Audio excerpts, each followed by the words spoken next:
hormati juga kita hormati bersama wonten Bapak Profesor Dr. Quraish Shihab, wonten Habib Ali bin Ibrahim, Habib Husain bin Ibrahim, beberapa pengurus PSG maupun Baitul Quran, semua ada Ustadz Arifin, Ustadz Ali, semua yang saya hormati, para hadirin yang saya hormati, juga semua demonstran ini yang saya hormati. Saya ini kata orang banyak itu punya fan banyak, sebetulnya ini korban orang banyak. Karena ngaji Quran itu sulit, mereka nggak mau ngaji, pasrah sama Pak Quraish, pasrah sama Gus Bak, terima mateng gitu. Jadi ini kenakalannya muhibbin. Dulu korban seperti ini juga Rasulullah SAW gitu. Itu kalau sahabat ingin masuk surga itu ya gak suka ngamal yang berat-berat, juga gak suka, minta saja ke Rasulullah, ya Rasulullah saya minta satu hal. Apa? As'aluka murafaqataka fil jannah, saya minta supaya jadi teman engkau di apa? Surga. Tapi yang jelas Nabi tidak jawab secara gratisan. Nabi ngendikan fa'inni ala nafsika fi kasratis sujud, kamu membantu saya, kamu harus memperbanyak apa? Sujud. Jadi kalau ada kiai dimintai saya ingin di surga sama engkau kiai, itu nggak boleh gratisan, harus fa'inni ala nafsika bikasroti sujud. Tapi saya ini punya ajaran yang sebetulnya agak sesat tapi masuk akal. Ini saya mohon, karena saya memang punya bapak seneng guyon, punya Mbah Mun kiai saya juga seneng guyon. Karena beliau katanya gini, nak kiai raguyon kok dianggap gak bahagia aja. Sakit panitia dikira kurang sangu gitu katanya. Sehingga ajarannya beliau memang sementara orang Islam itu pokoknya guyon, ketok bahagia dengan Islamnya, bahagia dengan Tuhannya, bahagia dengan nabinya. Qul bi fadlillah wa bi rahmati fa bidzalika walyafrah. Lah bahagia paling gampang ekspresinya nggih guyon niku. Ngetokno di Alphard dadak repot. Ngetokno di dhuwit akeh ya dadak repot. Nak guyon nak murah nggih. Itu beberapa sahabat itu saking cintanya Nabi, itu cara berpikir kayak teman saya itu sering nasihatin saya, Gus ojo soleh nemen-nemen, engkau nak ning swarga mari bareng Mbah Mun sungkan katanya. Jadi kalau terlalu soleh kan surganya sama guru-guru kita kan tidak enak itu. Kalian kalau di surga kan nggak kebayang mesti polanya kayak apa gitu. Lama punya istri tidak cantik, di sana apa? Cantik. Nah itu kalau jejer guru kan sungkan gitu. Jadi makanya kata teman saya, soleh pas-pasan ya Gus, ben swarga ini nggak sama siapa? Mbah Mun katanya, sungkan katanya. Nah ternyata pikiran itu juga ada di sahabat. Ya Rasulullah, saya puas-puaskan melihat engkau di surga. Kenapa? Saya tidak mesti masuk surga, kalaupun di surga beda kelas dengan jenengan. Jadi para sahabat ya sadar, kalaupun di surga beda kelas dengan jenengan. Tapi pelajaran yang kita bisa terima adalah bahwa semuanya itu harus ada amal kita. Sehingga Nabi ngendikan fa'inni ala nafsika bikasrotis sujud. Maka tolonglah saya untuk mengabulkan permintaan kamu dengan memperbanyak apa? Sujud. Saya akhir-akhir ini sering kampanye tentang sujud. Caranya gimana? Ini sekaligus untuk anak-anak PSG utamanya, karena yang mengkaji Quran. Kata ulama, mentahbib ya, menyenangkan orang kepada Allah itu butuh bayinah. Bayinah itu logika yang kebenarannya itu cara Jawa itu jelas welo-welo, sangat jelas. Namanya al-bayinah. Saya ulang lagi ya, namanya apa? Al-bayinah. Sehingga dengan logika itu orang yang kafir saja menjadi mukmin, yang fasik menjadi soleh, yang soleh bila ilmin menjadi soleh bil ilmi atau bil hujjah. Itu yang disebut Allah, lam yakunil ladzina kafaru min ahlil kitabi wal musyrikina munfakkina hatta ta'tiyahumul bayyinah. Siapa itu? Rasulun minallah yatlu suhufam mutahharah. Jadi kemampuan argumentatif itu yang harus kita bela-belain. Saya di sini sangat terhormat karena saya bisa matur di depan Pak Quraish. Saya dulu sering baca buku-buku beliau. Jadi saya nggak mungkin jadi pesaing beliau karena saya ini saya ngidolakan beliau. Jadi nggak mungkin jadi pesaing beliau. Tapi kalau mutammim ikut menyempurnakan keinginan besar-besar beliau mewujudkan Islamiyah wasatiyah, insya Allah diminta atau tidak diminta harus kita bantu. Harus apa? Nah, bayinahnya apa? Bayinahnya begini. Bayinah itu satu argumentasi yang jelas begini. Ada seorang ekstremis gitu, singkat cerita mau ngebom tempat-tempat maksiat. Yang maksiat ini orang-orang Islam juga. Tapi saya tidak nuduh sampai pokoknya orang-orang Islam juga. Terus ditanya sama orang yang Islam moderat, andaikan mereka nanti mati dalam keadaan demikian, aina masiruhum, lalu mereka kemana? Ya ilanar, karena mati dalam keadaan maksiat. Terus ditanya sama yang moderat tadi, moderat soleh maksudnya, bukan moderat liberal, moderat soleh. Karena orang kadang salah paham, moderat itu pikirannya terus liberal, tidak, moderat soleh. Terus kata si moderat tadi, akan ada lika muradan Nabi, apa umatnya masuk neraka itu yang diinginkan Nabi?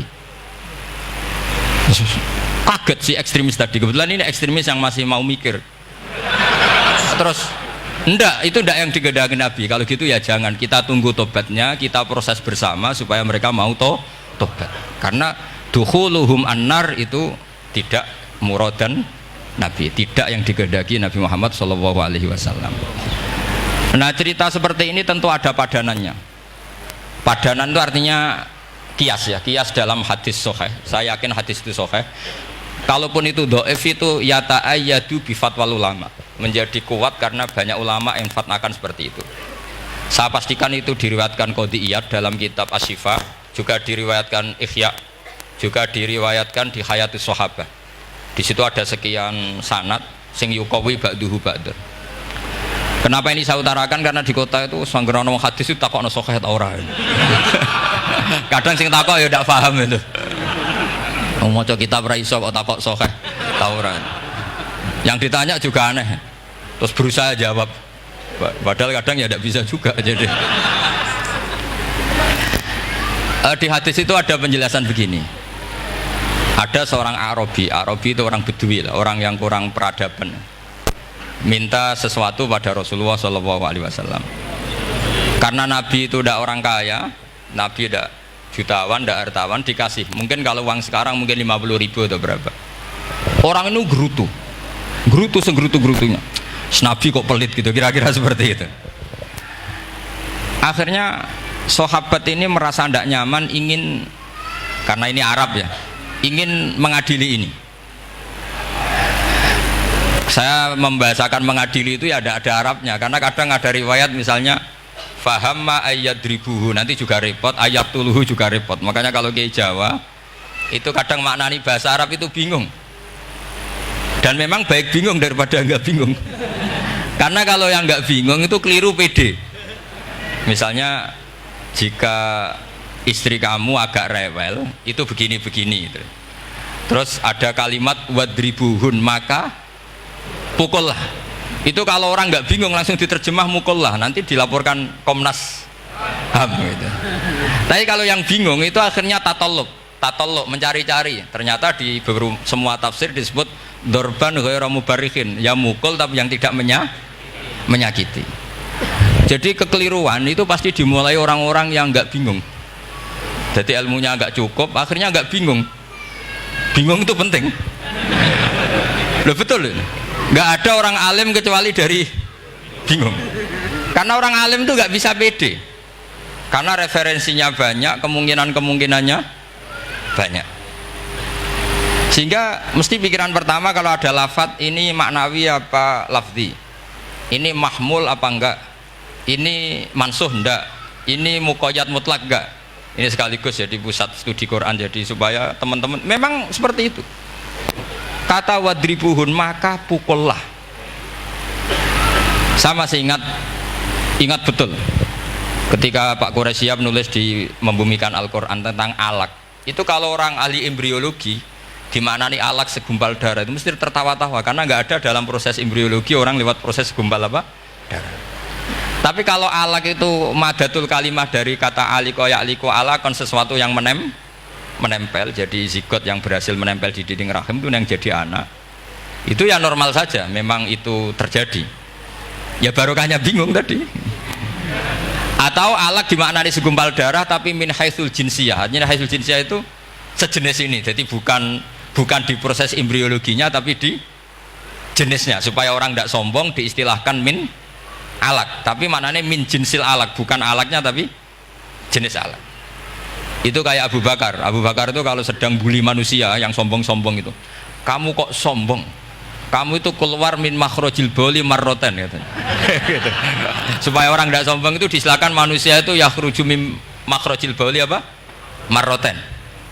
Kan kamu keluar dari makhrajil bauli berapa? 2 kali kan? Minar rojul lewat penis, terus nanti lahir juga lewat min makhrajil baul. Jadi untuk mengadili manusia supaya tidak sombong diistilahkan keluar min makhrajil baul marroten. Nah mungkin alak kalau maknanya segumpal darah itu maknanya jenisnya seperti ini. Kenapa kamu sombong? Jangan digugat tentang itu proses embriologi, kalau itu tidak ngalami itu. Jadi akhirnya barokahnya bingung itu alak dari proses embriologi maknanya apa? Aliko ya aliku alakon, sesuatu yang nempel, yang sukses nempel di dinding rahim. Tapi dari segi jenis mendidik tawadu, mendidik khafdul janah lil mukminin, mendidik adzul wal inkisar, rasa hina, nah itu dengan makna tadi. Saya teruskan ya. Si Arabi tadi karena dikasih 50.000 gerutu, terus akhirnya Nabi memanggil Arabi tadi karena mau dipukulin sama sahabat. Nggak tahu mau dipukulin atau mau dibunuh, nggak tahu, pokoknya dikerasin lah di. Makanya nggak usah diterjemah, kalau diterjemah nanti jadi bingung. Terus akhirnya dibawa sama Nabi, diajak masuk, dikasih banyak sama Nabi, kasih banyak, ditanya sama Rasulullah, kamu sudah puas ya Arabi? Sudah ya Rasulullah. Hebatnya Nabi apa? Kamu harus menjelaskan ke semua sahabat saya kalau kamu sudah puas, karena tadi kamu ngomong yang bikin sahabat saya dongkol. Terus sekarang harus mengkonfirmasi. Ya Rasulullah. Di depan umum juga Nabi ikut. Ini Arabi tadi minta saya tak tambah, terus dia puas. Ahakada ya Arabiyu? Naam ya Rasulullah. Fajazakallahu min khairin wa asyiratin. Dia tegas naam ya Rasulullah. Nah, pelajaran dari hadis ini adalah kalimat ini. Ini harus diingat-ingat. Setelah Arabi tadi puas, sahabat juga tahu apa pernyataan puasnya Arabi tadi. Nabi ngetikan begini, masalu hadza, perumpamaan orang ini dan saya itu seperti orang yang punya unta atau sapi atau kambing yang syarodat, yang liar. Fattaba'ahan nasu, kemudian orang-orang ikut membantu nangkap. Falam yaziduha illa nufuran, bantuan manusia-manusia ini malah tambah lari karena ini semua orang ini asing. Bagi unta ini kan asing, yang nggak asing kan hanya pemiliknya. Nah, terus kata si pemilik unta tadi, khallu baini wa baina naqati, sudah saya tidak usah dibantu. Fa ana arfaku, biasa lebih sayang kepada unta saya. Orang nggak ikut bantu semua, terus kemudian unta itu dipanggil, fa akhadha minkum amil ardi, kira-kira diambilkan rumput, terus unta itu mau nurut. Intinya apa? Kalau orang tidak bakat kiai, nggak bakat dai ilallah, kok ngajak-ngajak Islam itu falam yaziduha ila nufuron, kira-kira gitu. Karena lebih banyak emosinya ketimbang teknik proses tadrijinya, tasreknya. Akhirnya itu jadi pelajaran ke kita. Pelajaran kedua, Rasulullah ngendikan begini, andaikan kamu membunuh si Arabi tadi, bahasanya yang membunuh. Kalau ini tak terjemah nggak apa-apa, wong andaikan saja.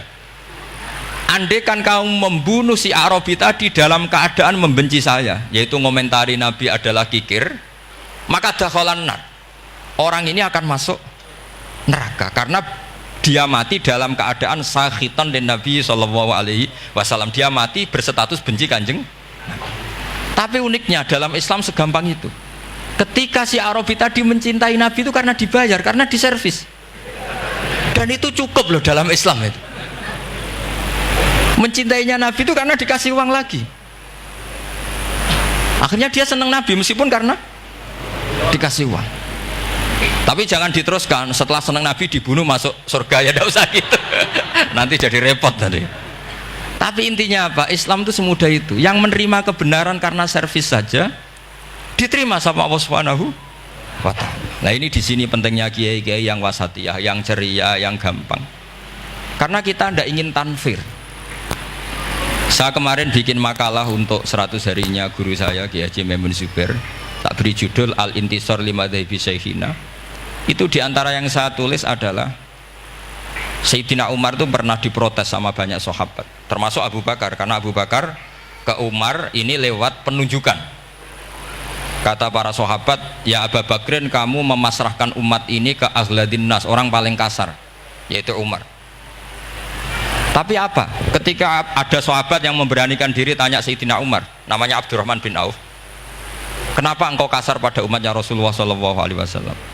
Jawabnya Umar itu unik. Fawwah, laqad lintu hatta khasyitu waha fil lain, walaqad istatattu alaihim hatta khasyitu waha fis syiddah. Fa ainal makhraj? Saya ketika lunak sama manusia, sebetulnya saya juga takut Allah ketika ngambil sikap lunak, karena lunak itu dianggap pembiaran. Bagi orang yang salah paham, lunak itu dianggap pembiaran. Kamu punya ponakan yang sering pacaran misalnya, atau sering nakal, kamu lunak, itu dianggap pembiaran. Pembiaran itu tidak mendidik. Tapi kalau kamu sebagai Pak Lek Pade terkenal keras, ponakamu ya ora tau sowan, itu ya ora iso didik, sama saja. Orang kau berdidik, sowan saja gak berani, ketemu kamu lari gitu. Intinya apa? Terlalu lunak juga ada masalah, yaitu dianggap pembiaran. Terlalu keras juga ada masalah, kan hakikatnya nggak bisa didik. Orang-orang yang terlalu keras sama masyarakat ini kan nggak kau berdidik, karena wong roh wis melayu. Tapi nak terlalu apian, kayak kula ini nyongkomu ya masih tak barno itu. Itu kan yo repot kan. Sehingga ngendikane Sayyidina Umar, fawwah laqad lintu linnas hatta khasyitu wa filan. Ketika saya ngambil sikap lunak, sebetulnya saya juga punya khasyah, karena dianggap pembiaran. Tapi ketika saya terlalu ekstrim, saya juga takut Allah. Jangan-jangan itu tanfir, menjadikan orang jauh dari orang-orang soleh, karena yang soleh terlalu keras. Fa'inal makhraj, lalu jalan keluarnya gimana? Ya jalan keluarnya tadi, wasatiyah tadi. Jangan lunak yang sampai pembiaran, ya jangan keras sampai orang tanfir. Ukurannya apa? Ya tanya anak-anak PSK nanti nih, karena yang baru mengkaji apa wasatiyah. Jadi saya mohon referensi itu sebanyak-banyaknya, karena terus ada lagi, saya punya cerita, ada seorang wali yang kalau doa itu agak neror Allah, tapi itu kalau nggak wali nggak boleh, harus jadi wali dulu baru boleh. Karena kalau wali itu keliru-keliru itu ya tetap sama Allah dibahasakan isek itu berontok, enaknya kekasihnya Allah kan gitu. Makanya diantara doanya Habib Ali Al-Habsyi Sohibu Simti Duror itu doanya, tapi kamu tidak boleh melakukan doa ini, dosa. Kalau nggak wali dosa. Itu doanya gini, waj'al sayyiati man ahbabta, jadikan kesalahan saya itu kesalahan orang yang kau cintai. Jadi kamane cara Jawa wis kadung disayang, salah-salah wis bener gitu. Jadi waj'al sayyiati man ahbabta. Jadi kalau orang yang sudah super itu salah itu jadi apik, tapi ya tidak salah sampai kayak zina maling, itu parah itu. Ada seorang wali doa di depan Rasulullah itu gini, ya Allah, jenengan punya dua pilihan. Jika jenengan menjadikan saya orang soleh, surra habibuka, maka kekasihmu ini akan senang. Dan yang susah itu musuh kamu, yaitu iblis, musuh engkau. Tapi jika engkau ingin saya ini dolim, jadi orang dolim, yang susah itu kekasihmu, yaitu Nabi Muhammad SAW, yang seneng musuhmu, yaitu iblis. Mau jenengan milih mawon, nyeneng no kekasihmu apa nyeneng no musuhmu gitu. Ya sudah, kan Allah tidak punya pilihan. Mana mungkin Allah ingin menyusahkan kekasihnya, yaitu kanjeng Nabi Muhammad SAW. Sama, semua ulama tidak ingin umatnya Nabi matu khinal maksiyah, mati dalam keadaan maka kita berusaha semaksimal mungkin, semoga mereka tobat. Semua Quran itu la'allahum yarji'un, la'allahum yantahun, diharapkan mereka Allah yang Tuhan saja, yang al-ghaniyul mutlak, Allah yang al-jabbar al-qahhar saja, sama orang-orang yang asrafu ala anfusi masih dipanggil-panggil, wa anibu ila rabbikum wa aslimu lah. Allah yang Tuhan saja memanggil yang sedang di luar dipanggil masuk. Masa kita gara-gara soleh yang over, yang sudah di dalam mau dikeluarin? Itu kan apa-apaan itu. Makanya ini pasti tak dukung Islam Wasatiyah. Jadi saya dukung itu bihujjatin, bukan karena saya hormat Pak Kores orang sepuh, itu enggak. Memang bihujjatin. Kalau soal dukung karena orang sepuh itu etika namanya apa? etika. Tentu saya lakukan itu, pasti saya lakukan karena itu etika. Tapi lebih dari itu karena bihujjatin wadihah, bihujjatin bayyinah. Memang logikanya seperti itu. Allah yang Tuhan saja selalu memanggil yang luar dimasukkan ke dalam. Masa yang sudah di dalam dikeluarin. Makanya kitab Ithaf, kitabnya Sayyid Zabidi itu, Sayyid Murtado Az-Zabidi, itu bab takfir, itu beliau ngeritik entek ngamek corong Jawa sampai sekian kuras. Sampai beliau mengutip fa innal imama la ayyukhti afil afi khairun min ayyukhti afil uqubah. Kowe de keputusan salah nyepuro luwih apik timbang salah nyekso. Nyepuro itu salah tetap bener. Tapi nak nyekso bener ora mesti bener. Fa innal imam la ayyukhti afil afi khairun min ayyukhti afil uqubah. Sehingga beliau terus hampir sekian kuras. Coba hadis di Muslim, di Sahih Muslim itu Usamah ya. Kalau di Sahih Muslim itu rawinya disebut Usamah bin Zaid. Tapi di beberapa riwayat ada yang menyebut itu tidak Usamah. Sehingga banyak syarah mengatakan itu ta'addudul waqi'ah, memang kejadiannya dialami sekian sahabat. Itu ada perang gitu ketika musuhnya terdesak. Padahal musuh ini sudah memotong sekian tangan sahabat, ada yang sudah pernah bacok sahabat. Ketika terdesak dia mengatakan la ilaha illallah Muhammadur. Singkat cerita oleh Usamah tetap ditusuk sampai mati. Tapi sama Rasulullah ketika lapor, kamu membunuh setelah mengucapkan la ilaha illallah ya Usamah? Iya. Tapi innama qolaha muta'awwidan, dia mengatakan kalimat itu karena muta'awwidan, nyari perlindungan saja. Afala syaqaqta an batni, afala syaqaqta an qalbi. Sudah kamu lihat di dadanya. Kalau dia betul-betul ngomong karena muta'awwid dan jangan-jangan karena iman betul. Terus memangnya ketika kamu iman, orang-orang sahabat itu rata-rata kan pernah kafir. Memangnya ketika kamu iman tak curigai? Kan enggak. Langsung saya terima, kenapa ini main curiga kira-kira. Sampai seperti itu. Saktinya kalimat la ilaha. Jadi kalaupun diomongkan muta'awwidan saja tetap sah. Meskipun ngomongnya hanya untuk perlindungan dari apa? Safe, dari pedang. Malah ada riwayat lain yang menyebutkan itu tidak Usamah di tafsir Qurtubi itu yang ya ayyuhalladzina amanu idza darabtum fi sabilillah napa fatabayyanu wala taqulu liman alqa ilaikumus salam lasta mu'mina. Itu kalau di riwayat Qurtubi lebih ekstrim lagi. Si orang tadi tidak Usamah, jelas pastikan itu tidak Usamah, ada yang lain tidak Usamah. Itu bantah Nabi. Ya Rasulullah, andaikan belah dadanya orang itu saya belah, apakah kemudian saya tahu apa yang ada di hatinya? Jadi Nabi jadi dibantah. Ya rodok khawarid. Jadi Nabi masih dibantah. Kata Nabi, ya enggak, kamu tetap enggak tahu apa yang ada di hatinya. Loh, terus masalahnya apa?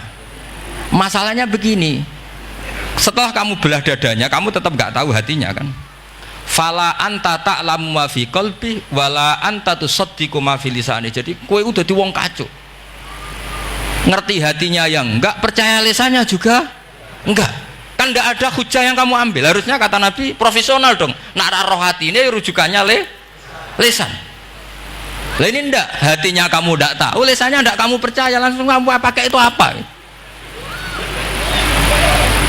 Seperti saya sama jenengan kan gampang, aku raro niati sampean ngaji api apa raro. Sementing tak kongkon ngaji berarti seneng ngaji. Jadi jelas ada yang diambil. Makanya semenjak itu para ulama rata-rata itu hampir semuanya itu Islamnya wasatiyah. Karena ciri khas agama ini adalah wa yad'u ila daris salam. Selalu memanggil-manggil supaya orang masuk. Enggak ada ayat wallahu yukhriju min daris salam, itu enggak ada. Allah mengusir orang min daris, tidak ada. Nah, kalau sampean salahnya orang yang dicintai kayak Nabi Adam, nasib sampean. Nabi Adam itu salah karena makan apa sajaratil khuldi. Kata cerita-cerita gitulah. Nanti bisa diperdebatkan. Sajaratil khuldi itu nama larangan, itu nama salah sebetulnya. Nanti tanya Pak Kures, itu kan sebenarnya gini. Istilah khuldin itu bahasa setan. Hal adulluka ala sajaratul khuldi wa mulki la yabla. Jadi iblis itu goda Adam, kamu ingin mangan pohon keabadian. Jadi kalau kita mengistilahkan sajaratul khuldi berarti mengesahkan istilah yang dipilih setan. Jadi masalah. Makanya saya enggak pokoknya anut-anut umum wong muni sajaratul khuldi ya ikut sajaratul khuldi, tapi ini sebetulnya bahasa yang dipakai dipakai setan. Singkat cerita Nabi Adam itu akhirnya makan tapi tidak banyak, makanya sebagian aja diredaksikan dzaqo itu ngicipi. Makanya ada akala, berarti zauk juga disebut aklu, tapi aklu yang sedikit disebut zauk atau dzaqo. Nah, ketika makan itu Allah duka, tapi duka be orang yang dicintai, diwarai. Cung Adam, kowe tak warai donga supaya tak sepuro. Jadi kaya anak apa minggat wong disayang, disangoni minggatlah tak sangon. Makanya waj'al sayyiati man ahbabta. Disangoni fatalaqa Adam min rabbih kalimatin fataba alaih. Makanya saya kalau baca ayat itu cek enak dadi sangoni. Maca iki jeng yo kok ben dadi minggat digani HP mbek dhuwit engko nek wis kepen mulai ya semulai. Makanya itu jadi Quran itu luar biasa. Akhirnya Nabi Adam yang benar diusir, tapi sudah bawa bekal, diwarai baik pangeran. Nah ternyata apa? Maksiatu Adam itu maksiatu mu'azzimin, maksiatnya orang yang sangat menghormati Allah. Jadi kalau kamu ingin jadi wali itu pertama harus kamu berstatus al-mu'azzim, al-musabbih. Ternyata kata kuncinya gini, kata tafsir Ibnu Katsirin, waqo sama huma inni lakuma laminan nasihin. Saya ini kan muridnya Mbah Maimun, muridnya bapak saya. Kan gak kebayang orang pakai namanya Allah kemudian dusta. Jadi Nabi Adam dirayu setan kayak apa itu gak pernah tertarik. Gak pernah tertarik.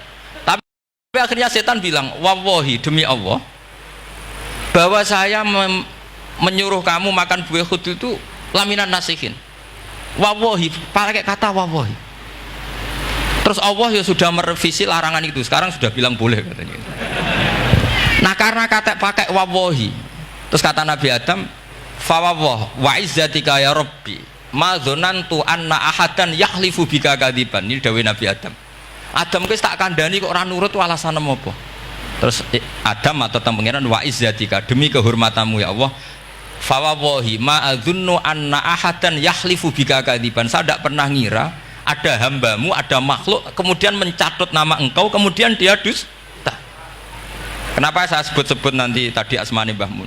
Andaikan saya punya teman biasa bodoni saya, biasa bodoni saya, nipu saya, terus bilang gini, Gus Bah jenengan ditimbali Mbah Mun, dan dia sumpah, kira-kira tak pikir apa enggak? Enggak, pasti saya langsung meskipun ya dibodoni. Karena saking wibawanya Mbah Mun sehingga saya enggak ngecek lagi orang ini bohong apa tidak.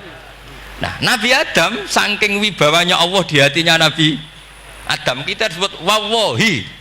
Allah sekarang halalkan itu, sudah tidak pikir panjang, karena dia tidak pernah ngira ada orang mencatat nama Allah kemudian dia dusta.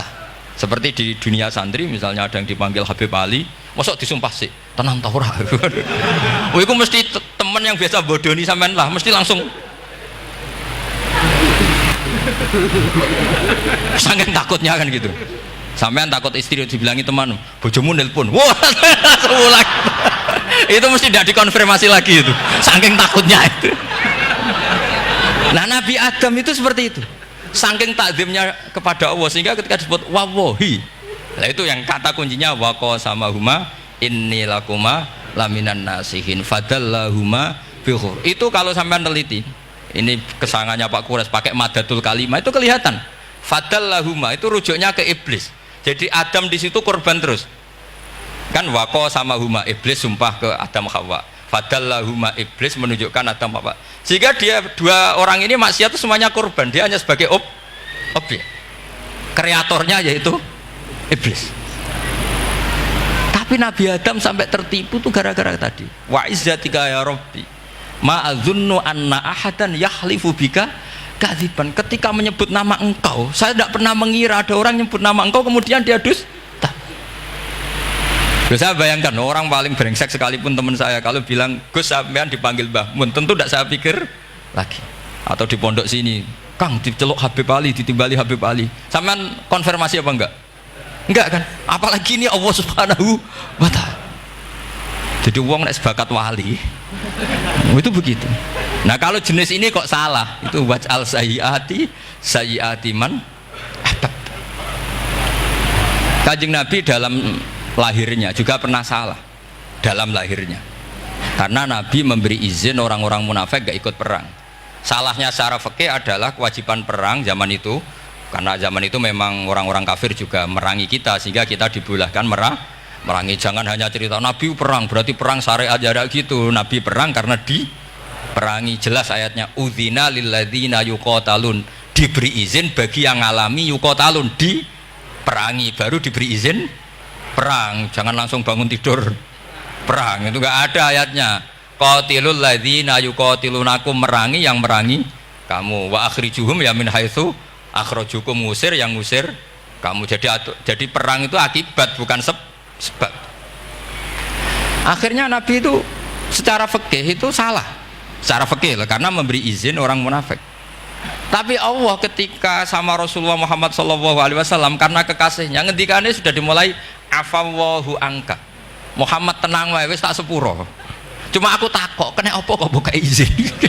Tapi itu kalimatnya afawwahu dimulai dengan kalimat yang menyenangkan, afawwahu.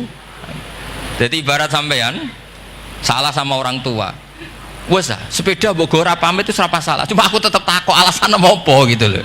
Tapi bilang wis gak apa-apa cung, sepeda motor mbok gowo mbok dol iku ora apa-apa, cuma aku takok kena apa. Tapi mukadimahe ora apa-apa sih. Kayak apa Allah sama nabinya. Jadi mengkonfirmasi saja dimulai dengan afawwahu an lima adin talahum. Wong karwan wong munafik gak di ngamal malah mbok ora ira perang, ya malah ora tau khidmah agama. Jadi makanya terus orang-orang soleh kalau berdoa apa? Waj'al sayyiati man ahbabta, ya Allah jadikan kesalahan saya adalah kesalahan orang yang kau cintai. Nah yang paling dicintai Allah tentu umat Rasulullah Shallallahu Alaihi Wasallam. Sama tak beri ijazah, kali ini tak ijazahkan nggak apa-apa karena ini hadis sahih musalsal. Umatnya Nabi kok gak enak bi, kontrak ebek pangeran sebelum salah itu sudah ada kontrak. Makanya Nabi itu ngendikane bangga sekali. U'titu khamsan lam yu'tahunna nabiyyun qabli atau ahadun min qabli. Saya diberi 5 hal hadiah sama Allah yang umat sebelumku, nabi sebelumku tidak diberi hadiah itu.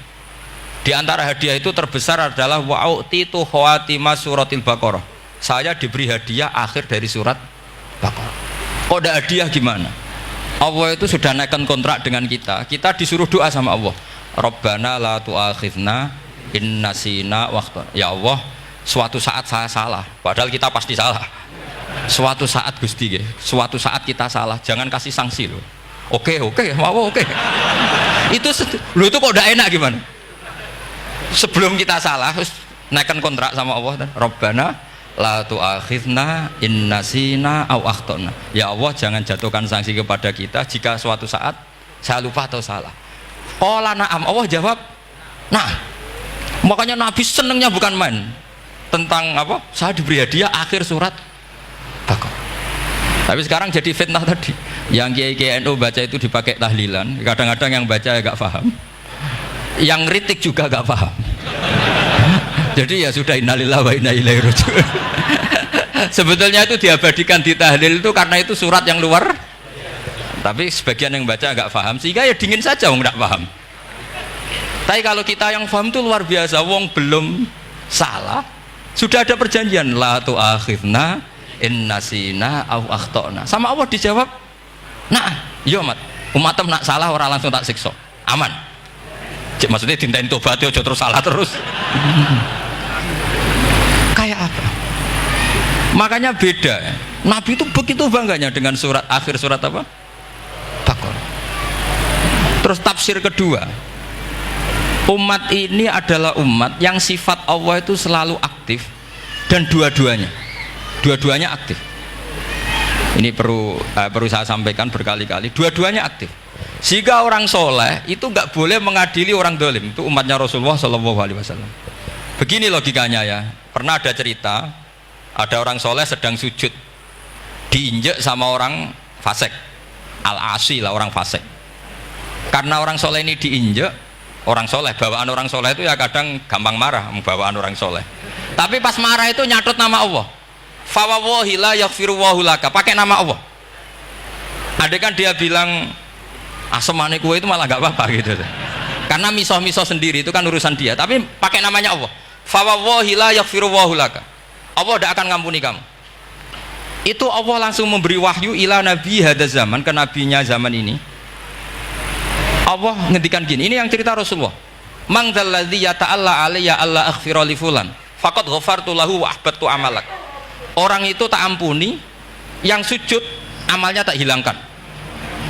Kenapa? Allah tersinggung. Wong saya ini bisa aghfir, bisa ngampuni. Kenapa kamu nyifati saya hanya u'adzib? Jadi kira-kira Allah tuh tersinggung. Wong sifatku iku yo yaghfir wa yu'adzib, kok mbok ganti yu'adzib tok iku piye? Jadi sifatku kan hilang sitok gitu. Paham ya? Jadi kalau kamu melihat orang-orang maksiat, pikiran kamu Allah yu'adzibuhum itu enggak fair. Bisa saja Allah yaghfiru lahum.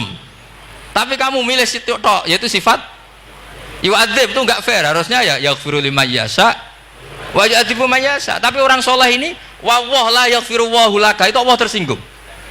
Kenapa tersinggung? Karena Allah hanya disifati yu'adzib, bukan disifati yaghfir. Padahal Allah bisa yu'adzib, bisa yaghfir. Sehingga Wahsy ketika seperti itu, dia qatilu ahad bin nas ila Rasulullah, yaitu Wahsy adalah qatilu Hamzah.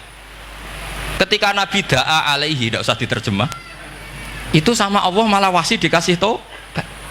Bahkan turun ayat laisa laka minal amri syai'un aw yatuba alaihim aw. Jadi kita melihat ahlul maksiat, oke, kita tidak cocok dengan mereka, tapi tidak cocok tetap berharap mereka tobat. Kita tarbiyah, karena kita tidak boleh nyifati Allah yu'adzibuhum qatan. Mungkin ramelok dadi pangeran kok muni qatan. Isa wae Allah yaghfiru lahu. Itu pelajaran bagi kita. Jadi ternyata si soleh tadi ditegur sama Allah, kamu tidak bisa seperti itu. Mang dzalladzi yata'alla alayya, ta'ala itu corong Jawa sumpah serapah. Kok iso aku mbok sifati u'adzib tok, wong aku iso aghfir. Makanya di Quran itu ada wa yu'adzibal munafiqina. Ayatnya apa? Insya'a au yatuba. Nah ini dalil-dalil napa? Kalau jenengan mendukung Islam napa? Wasatiyah. Jadi an ilmin. Jadi saya dukung gerakan ini, satu an ilmin, dua memang secara etika. Pak Quraisy itu orang sepuh, tentu pilihan itu setelah sekian baca tafsir, baca referensi, beliau seorang akademisi, profesor doktor. Tapi saya tetap mohon dukung kita itu an ilmin, apa? An ilmin. Memang dari awal Allah mensifati dirinya bisa yaghfir, bisa yu'adzib. Kenapa kita memastikan yu'adzib? Wong Allah bisa yaghfir. Nah dengan demikian kamu menetapkan sifat Allah dua-duanya. Jadi yang soleh ya tetap khawatir jangan-jangan ada masalah, yang fasik pun tetap ada harapan. Makanya masyhur dawuh Sayyidina Ali yang dikutip hampir semua ulama, apa? Ala unabbiukum bil faqih kulal faqih. Apa perlu saya ceritakan siapa yang ahli fikih sebenarnya? Apa kata Sayyidina Ali? Sebagian orang malah memarfukan ini ke Rasulullah Shallallahu Alaihi Wasallam. Kalaupun ini tidak hadis marfu, dawuh Sayyidina Ali pasti tercermin dari keinginan Rasulullah Shallallahu Alaihi Wasallam. Ketika Nabi ditanya siapa itu al-faqih kul al-faqih atau Sayyidina Ali, malam yuknitin nas min rahmatillah walam yu'amminhum min makrillah. Apapun kondisinya orang jangan putus asakan dari rahmatnya Allah. Sehingga Nabi itu pernah sangat serius ngadepi orang-orang fasik. Tapi setelah di multazam sama Allah ditegur, kalau kamu begitu rahmat saya kata Allah kamu batasi. Semenjak itu Nabi terus rileks. Dan Nabi kalau ibadah itu mesti milih yang paling gampang. Ma khayyara Rasulullah sallallahu alaihi wasallam amroini ilahtaron apa? Aisarahuma, pasti milih yang paling gampang. Termasuk Nabi unik itu tofa rohiban. Semua sahabat itu tofu musyatan, semua tawaf secara jalan. Tapi Nabi tofa rohiban. Sehingga kata ulama-ulama usul fikih, afdal mana? Ya afdal tawaf secara jalan karena al-ajur bi qadrit ta'ab. Tapi untuk Nabi itu afdal tofa rokiban. Kenapa? Karena Nabi adalah muallimul ummah, pengajar umat. Kalau Nabi tidak tofa rokiban, maka orang akan bilang syarat sahnya tawaf harus jalan. Barokahnya Nabi naik unta, orang mengesahkan tawaf secara rokiban. Tapi saya ini keterusan jangan nom-nom dong nganggo skuter kok teletabis. Ini kula ya ora cocok. Oh ya nak sing sepuh-sepuh itu cara kula berlebihan lah. Meskipun sah tapi kula nganti risih, debuan terbenturan itu. Yang disai itu. Mbok yo itibak Nabi itu paling enggak ya kesamaan sepuhnya atau apa Nabi kan. Ini ndak, yang penting sah apa? Wah repot ya. Terus bukti kedua gini, kalau Nabi itu ingin ibadah itu paling ringan. Suatu saat setelah Fathu Mekah, Nabi kayak apa rindunya sama Ka'bah al-Musyarrafah itu, sama Al-Ka'bah al-Musyarrafah. Nabi saking rindunya minta sama Abu Tolhah al-Hajabi itu. Minta Utsman ya, Utsman bin Tolhah al-Hajabi ini. Utsman namanya ini. Minta kunci terus masuk Ka'bah. Itu keluar dari khimah, itu Nabi senengnya bukan main. Karena Fathu Mekah. Mlebu Ka'bah senengnya bukan main. Tapi setelah keluar dari Ka'bah, itu kelihatan hazinan, kelihatan susah, tersiksa. Ditanya sama Sayyidah Aisyah, kenapa engkau gelisah padahal tadi kelihatan senang? Wadidtu anni lam adkhul. Saya suka andikan tadi saya ada masuk Ka'bah. Kenapa ya Rasulullah? Jangan-jangan umatku ngira ini penting. Dan itu berat. Sampai jadi perdebatan ulama fikih. Apakah sunat masuk Ka'bah apa? Enggak. Sebagian ulama bilang enggak. Alasannya Nabi getun cara Jawa itu kecewa, nyesal. Kenapa saat tadi masuk? Jangan-jangan umatku nanti merasa itu keharu dan itu repot. Nah kita tidak usah dilarang, memang tidak punya kesempatan. Alhamdulillah. Dilarang nggak dilarang, sudah tidak punya kesempatan. Nah ini yang terakhir kenangan saya mau menerangkan dan tambah mahabbah kepada Rasulullah Shallallahu Alaihi Wasallam. Ini betul, ini sesi terakhir ini. Begini. Salasun mangkun nafihi wajada halawatal iman. 3 hal ini kalau ada pada kamu atau pada siapa saja, maka menemukan halawatal iman, manisnya iman. Ini mungkin yang jarang dijelaskan orang adalah manis itu apa. Kata Ibnu Hajar al-Asqalani sebagai pensarah Bukhari, termasuk manisnya manis adalah al-iltizat al-aqli, merasa nyaman secara berpikir. Nanti saya bacakan takbirnya sebelum saya tutup ngaji bareng ini. Begini misalnya, kita ngikuti Nabi Muhammad SAW. Tentu beliau punya al-jamalul wajhi, Nabi itu orang paling ganteng. Tentu beliau punya al-jamalul sauti, suaranya Nabi itu luar biasa. Tapi yang paling luar biasa tentu al-jamalul akli, akalnya Nabi itu luar biasa jamal, luar biasa indah. Artinya gini, andaikan Anda seorang profesor atau seorang alim alama, seorang kiai yang paling alim, terus dikasih tahu Nabi, misalnya dikasih tahu Islam, sing gawe donya iki iku Fir'aun, kan mesti tersiksa. Logikanya gimana? Wong Fir'aun lahirnya di bumi kok bikin bumi, kan dulu buminya timbang. Mesti ra iso turu sampe. Iki ajaran nopo ra iso turu. Tapi ajaran ini mengatakan sing gawe alam raya ini Allah. Allah itu awal, Allah itu qadim. Kan terus iso turu, wis adone lah. Nek sing gawe luwih dhisik. Paham ya? Terus sing gawe ku ala kulli syai'in qadir, wis adone lah, jenenge gawe alam mesti ala kulli syai'in qadir. Nah terus misalnya diajak paham ateis, alam ini ndak ada, kemudian ada, penciptanya apa? Ya ketiadaan. Ora iso turu sampean. Bagaimana mungkin al-adam yakhluqu maujudan, alam yang maujud diciptakan oleh Adam? Ora iso turu sampean. Itu kata Ibnu Hajar al-Asqalani, halawatul iman itu adalah ibaratun anil iltizat al-aqli. Halawatul iman dan ibaratun anil iltizat, agama ini nyaman secara akal.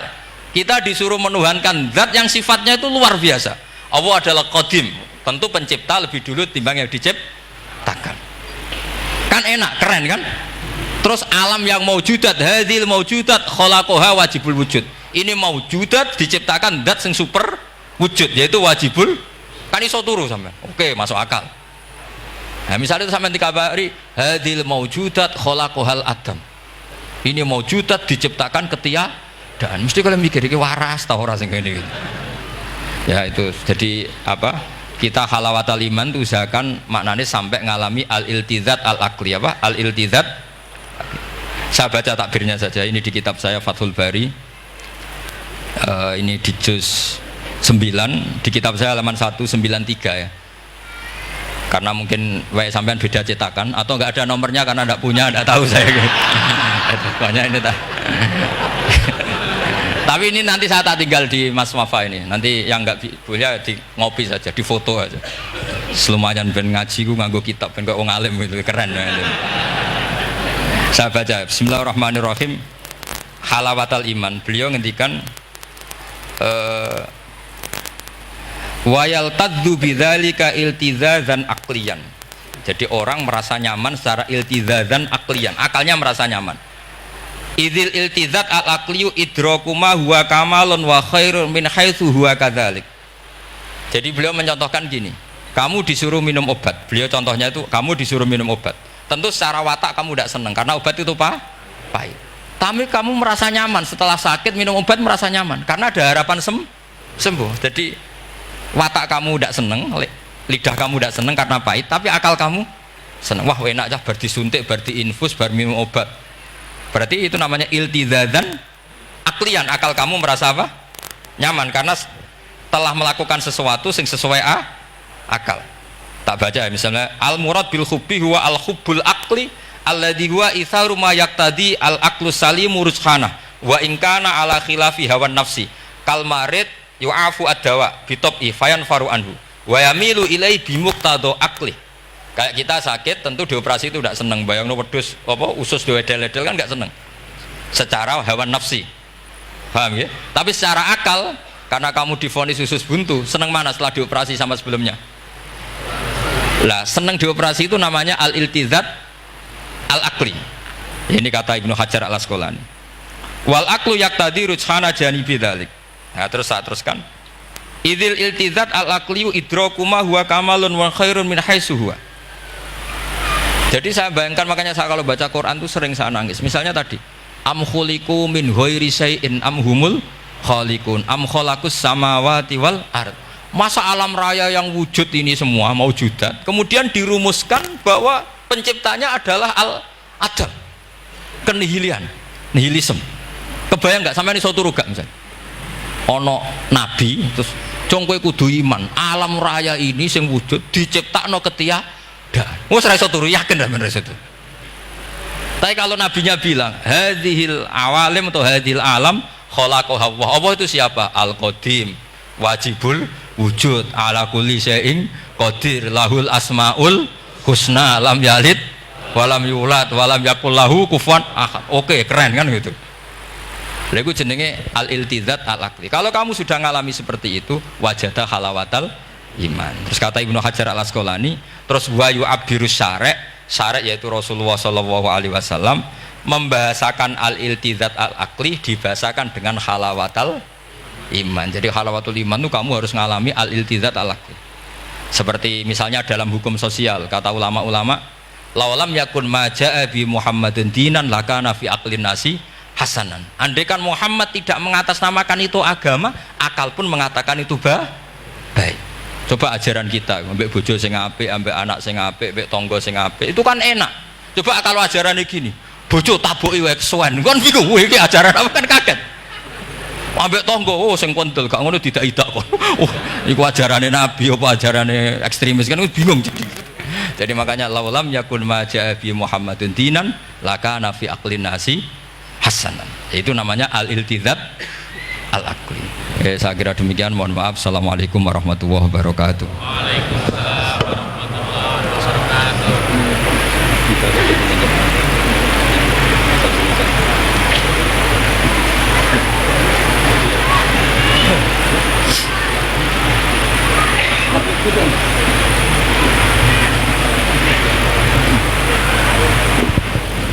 Bismillahirrahmanirrahim. Nahmaduka ya ghafur ya syakur. Shalli wa sallim ala sayyidina Muhammad wa sahbihi wa barik wa sallim asma'in.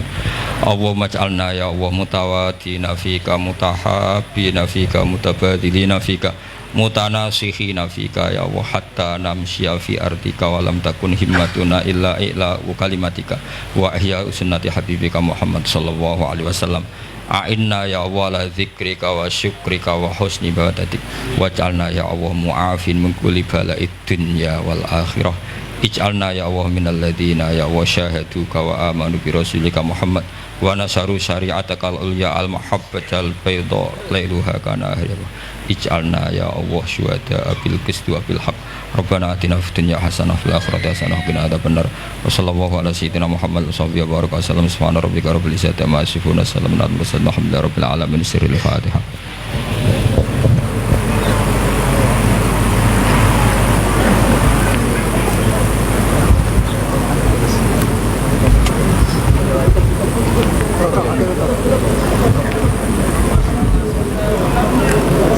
Allah